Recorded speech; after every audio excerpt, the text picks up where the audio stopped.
The most expensive package I've ever bought. Almost the most expensive thing I've ever bought in one go. The only thing I've bought that's more than this was a Subaru. I was about to say a whole car. Yeah, a whole car. Can I go 0.4 of a second faster for $7,000? I certainly hope so.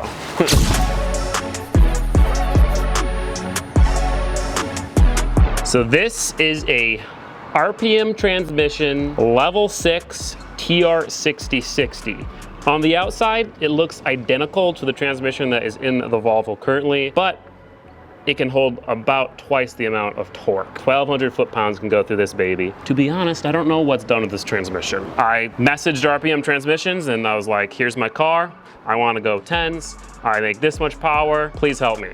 And then they hooked me up with this. Now, thankfully, since this is on the external, exactly the same as the transmission in the car, it should just bolt right in. We'll use the same shifter. It will use the same block-off plates that we have, same bell housing, throwout bearing, same drive shaft, same transmission mount. That is part of the reason why we didn't go with an auto. For one, this car, it's supposed to be fun, and I thought switching to an auto, although it would be definitely faster than even this, not as fun, especially not as fun on the street. But also, in the end, this was just as expensive or cheap as running an auto. This transmission is more expensive than like a nice high horsepower automatic transmission. So I would have had to get, transmission cooler, different drive shaft. We would have had to switch up the entire setup. And even though I do want to go 10s, at the end of the day, this thing is a fun machine. All right, let's get in the shop.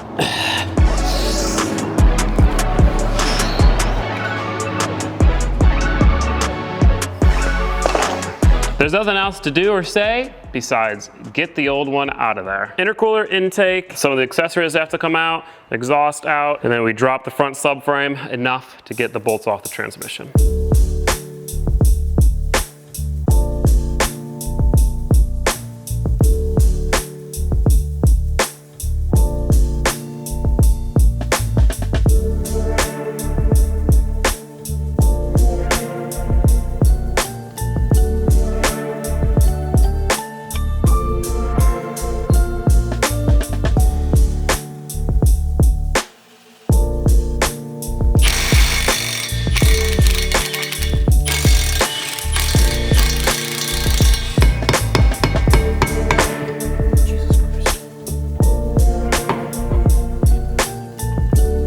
One of the exciting things about this transmission swap is that we're not just swapping the transmission, we're also going to be swapping all of the clutch hydraulics.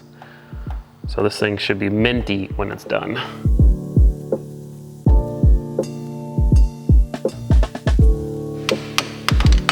Nice.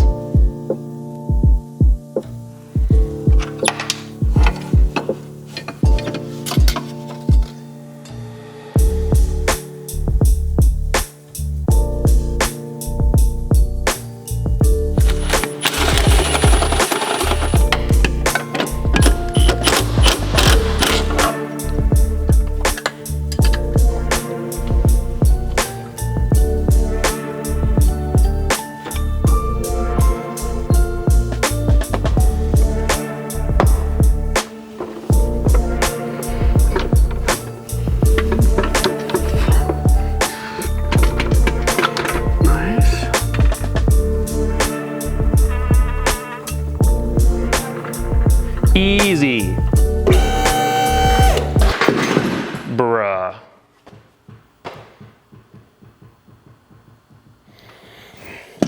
Yeah, it's fine. 3K LBO, definitely abused. There we go. Jesus Christ. Still pretty stuck, but.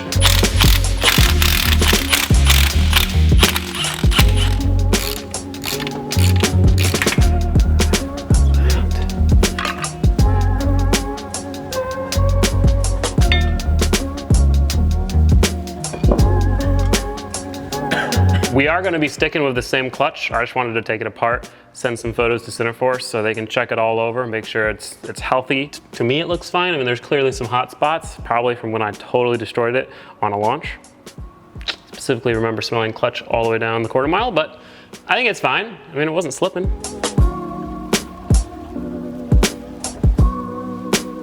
So we have the stock, unabused, not drop CTSV T56 over here, and then the built TR6060 here. Input shaft clearly is billet on this one, not on that one. And I'm not sure if you can tell, this front case is actually different. If you look, there's some sort of pump thing in here. It's just got a slightly different shape than this one.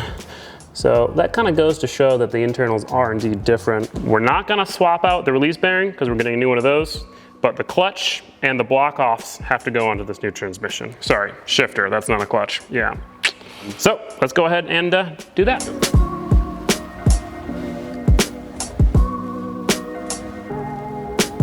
We gotta go ahead and block off this port, and this port. I wonder if I have a bolt that will fit that.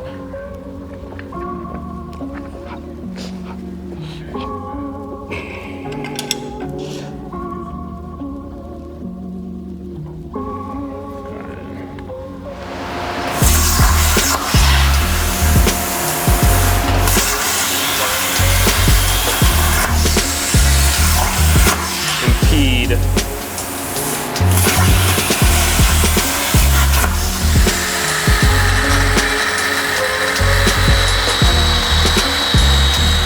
Got our two beautiful block off plates right there. Stainless steel so they won't rust. We just gotta put them on the trans with some gasket maker.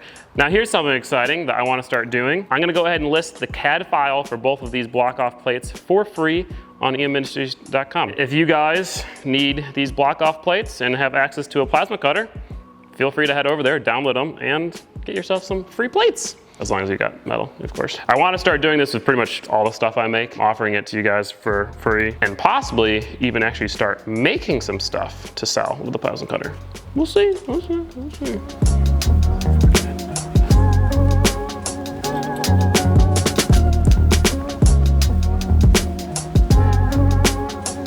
We'll let those dry up a bit and then torque them down. So the one thing I'm a little nervous about, on this transmission, the vent is built into the shifter housing, but my shifter housing doesn't have that. It sounds like I have to put a vent in the transmission somewhere.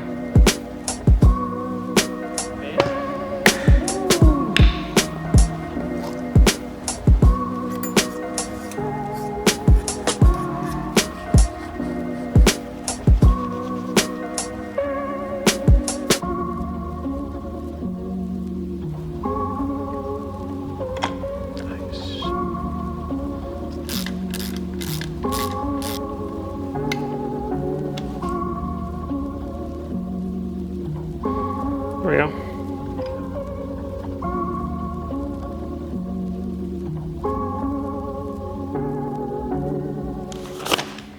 Important documents enclosed. Hey, yo. Who's that from? IRS. I'm going to jail, everyone. Sorry.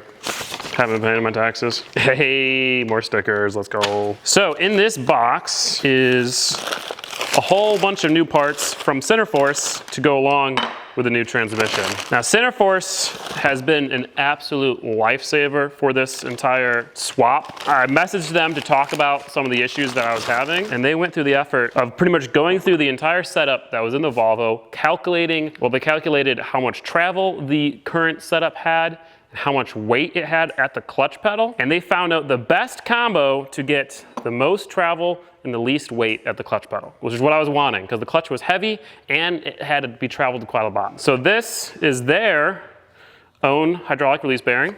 It's their own line. It's got a dry disconnect fitting on it. Don't have to bleed the clutch. Once you bleed it once, you're all good. And their hydraulic release bearing paired with a 7/8 inch master cylinder is gonna give the clutch more travel and less weight. That means the clutch pedal is gonna be lighter, and I'm gonna have to push it less for the clutch to fully disengage. They also gave me new pilot bearings, new bolts for the clutch. An absolute huge thank you to Centerforce for helping out with this. I messaged them like a few days ago. They figured it all out, and they overnighted me all of these parts. If you guys are looking for a clutch, check out Centerforce. They have the best customer service, and their clutches are freaking awesome. Now, we have to get this put together. First step is to go ahead and replace the pilot bearing and get the clutch reassembled.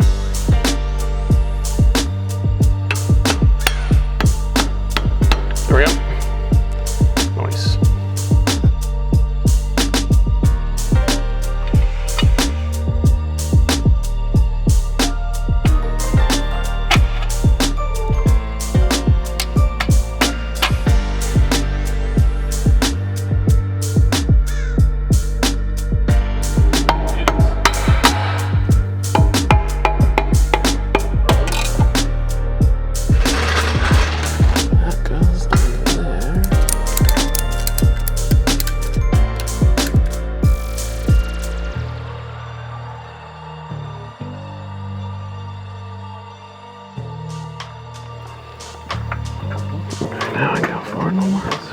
the jack can slip out from underneath that. You got it?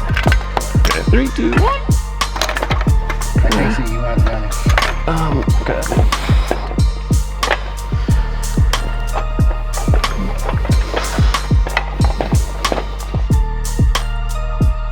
Now that we have the transmission mostly in, I'm gonna go ahead and swap the master cylinder for the clutch, do all the clutch lines, bleed the clutch, make sure that's working before we reassemble everything.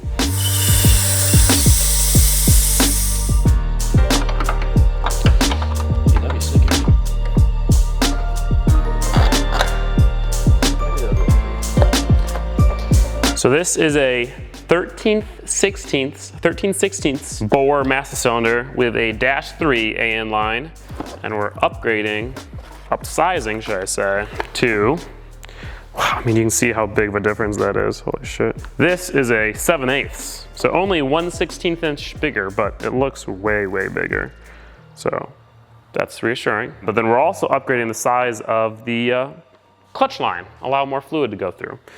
We're upgrading to a -4 instead of a -3, so all in the name of a better feeling clutch.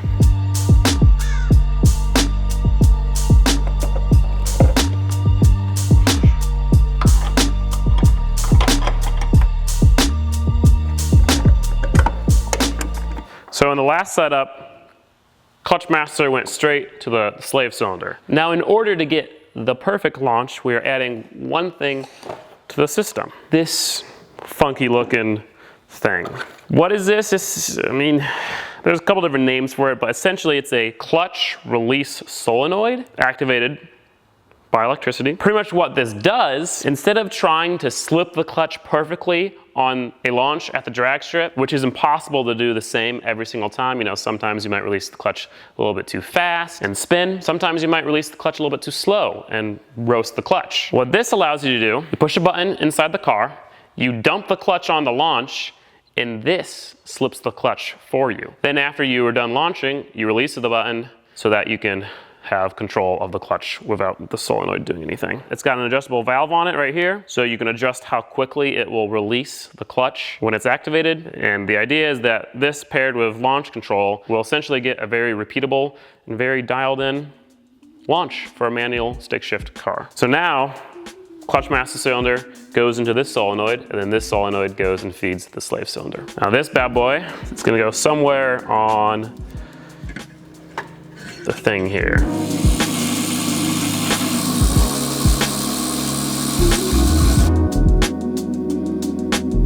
So I put the solenoid valve kinda on the strut tower below the headers. We'll see how fun it is to adjust that when everything's hot, but you know what? Ideally, once it's adjusted once, it'll be good. Oh yeah, that's gonna definitely burn the fuck out of your arm. No, it's not touching. Sure, but You'd actually be surprised at how good that heat shielding is. Like you just, as long as you're just not touching it, you're good. But maybe, I think the solenoid valve itself is gonna get pretty warm. So now I'm making a hard line from the master cylinder to that, and then there will be a soft line from that to the transmission.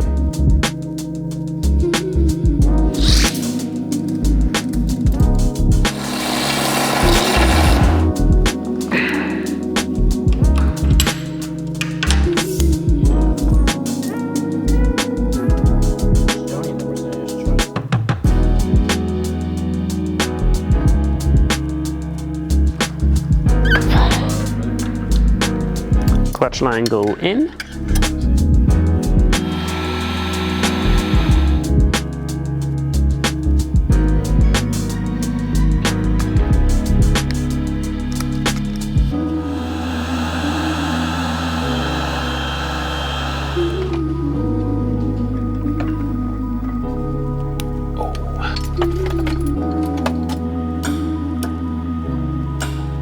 Nice. Now, once Amazon shows up, we can finish the rest of the clutch line, get that bled, make sure it's working. Amazon, let's go. Come on. Come here, buddy. Come, I got a treat. All right, Amazon's taking too long, so I'm just gonna start reassembling it and hope I did the hydraulic release bearing stuff right. If I have to take it all back apart and redo it, then I'm gonna be very upset.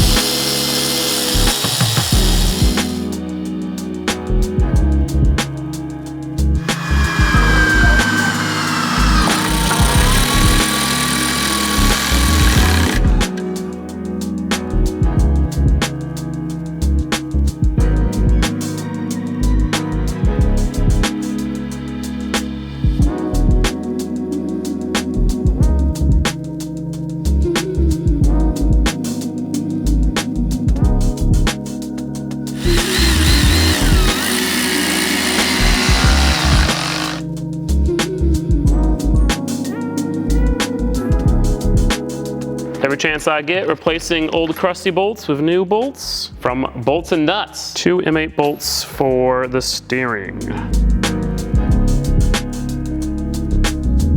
Well, we got one piece of the puzzle.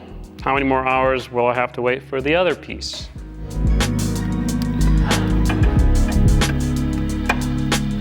Put your guesses in the comments below. Was it 5 minutes, 30 minutes, an hour, 2 hours?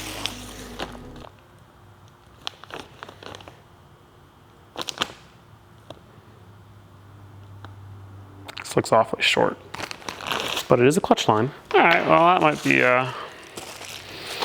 we'll make it work. We'll make it work no matter what.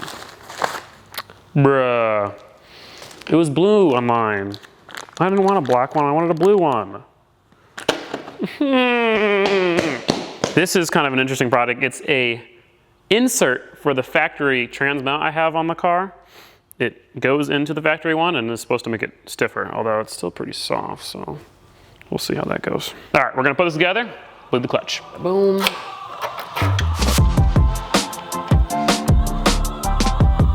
I'm not even going to bother zip tying anything quite yet. I'm just gonna go ahead and try to bleed this. It's gonna be a little challenging because there's not a bleed port. You have to suck the air out the top. Place this nicely like right there. Put the first little thingy-ma-doo on top. Then place this thingy-ma-doo on top of that. Oh, it's bubbling. Oh shit. Yeah, that actually might be working.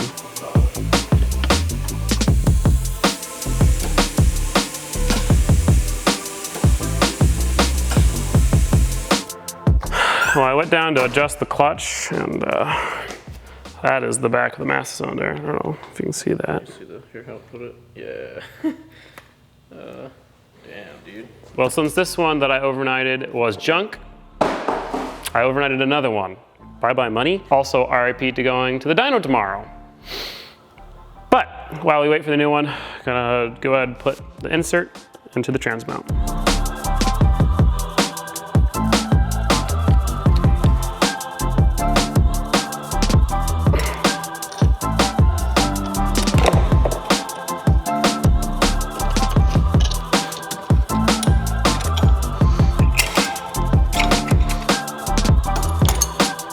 That is a reinforced transmission mount right there. Oh yeah, rock solid. Hopefully it should be quite a bit of an upgrade over this transmission bushing right there. You know, that was kind of worn out, as you can tell. It's pretty soft bushing. Yeah, I wasn't gonna do the trick.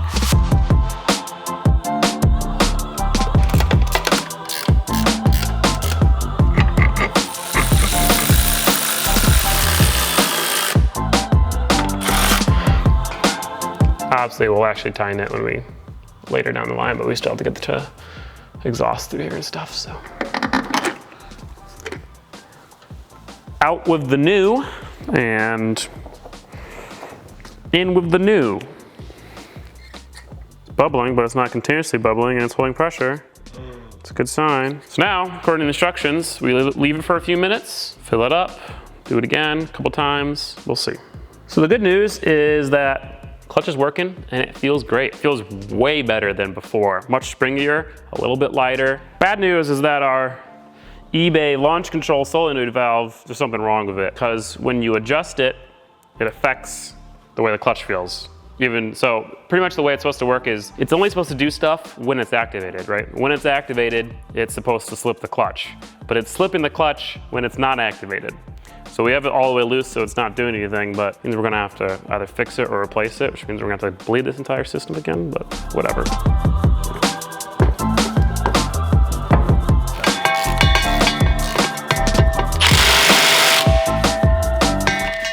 Tight.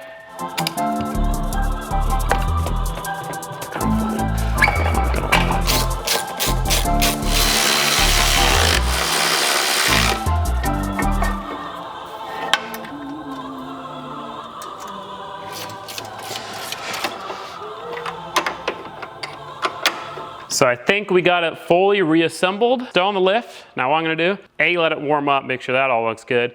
But then I'm gonna run it through the gears while it's on the lift, make sure that clutch engages, disengages, does all the things it's supposed to do.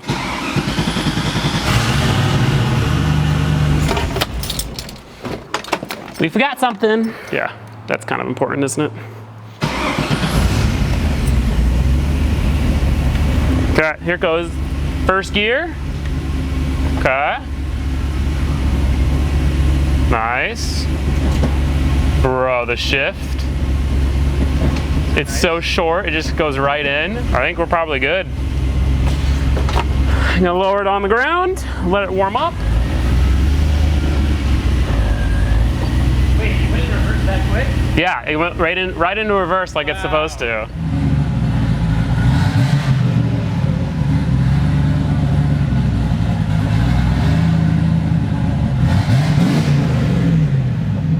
It feels like the throttle response is better too. This thing is just dialed from the, 2 feet I've driven it so far. Clutch definitely is lighter.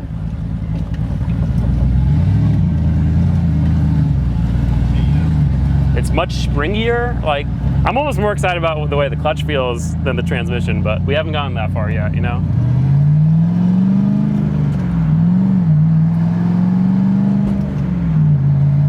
Just goes straight in.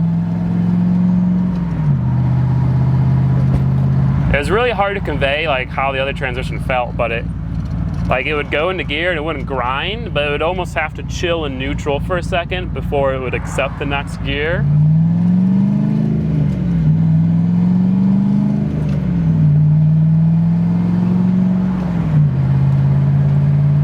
It's still notchy like the other one, which, maybe it's a little too notchy, but it goes straight into gear. I could not do that with the other transmission. Oh yeah, this is what I was worried about. We definitely put the steering shaft in 1 tooth off. That's a little unfortunate. That's gonna bug me. We're gonna have to fix that.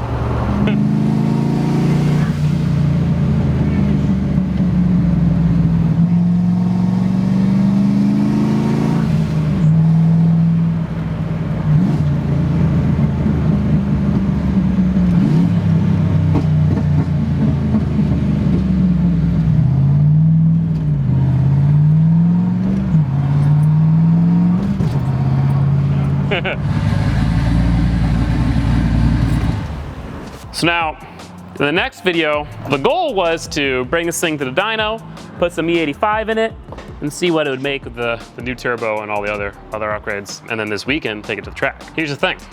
We did an oil change. Cut open the filter, and this is what it looked like. At first glance, you'd think this motor's toast, but it's possible that it's nothing.